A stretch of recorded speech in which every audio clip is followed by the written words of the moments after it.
আউটিংয়ে চলে এসেছিলেন গোলকিপার বুদ্ধেশ্বর হাঁসদা। মাঝমাঠ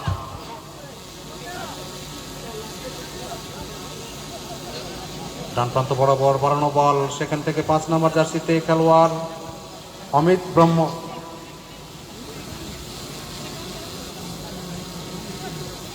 মঞ্জারুল ইসলাম আপনাকে আপনার লোক খোঁজ করছে, মাইক টেন্টের বাম পাশে চলে আসুন।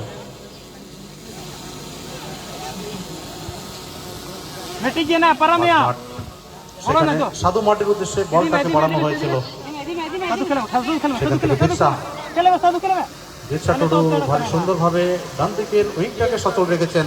আবারও 12 নম্বর জার্সিধারী খেলোয়াড় সুরজ সোরেন, ক্যাপ্টেন রঞ্জিত মার্টি। আবার লক্ষ্মণ লোহারের উদ্দেশ্যে বাড়ানো বল, বলটা কিন্তু আপাতত নিজেদের দখলে রেখেছেন। উঁচু করে বাড়ানো বল, খেলোয়াড় ছিলেন সেখানে বিরসা টুডু। Team management Narayan Murmu.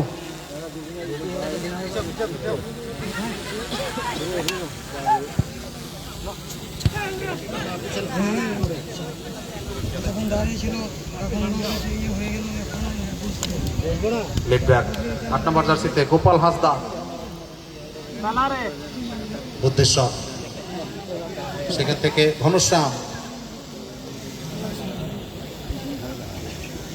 থেকে গোপাল, ক্যাপ্টেন রঞ্জিত মাটির উদ্দেশ্যে বাড়ানো বল 12 নম্বর জার্সিতে। সেখানে খেলোয়াড় ছিলেন সুরজ সোরেন, সেখান থেকে লোহার।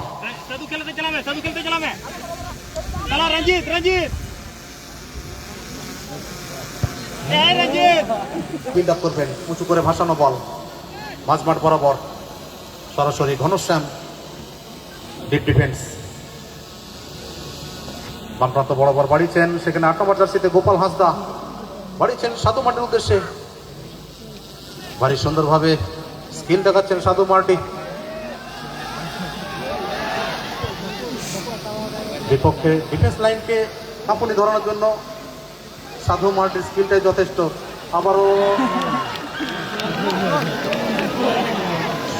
এবারে কিন্তু গোলটা করলেন দর্শকদের নয়নের মণি সাধু মার্টি।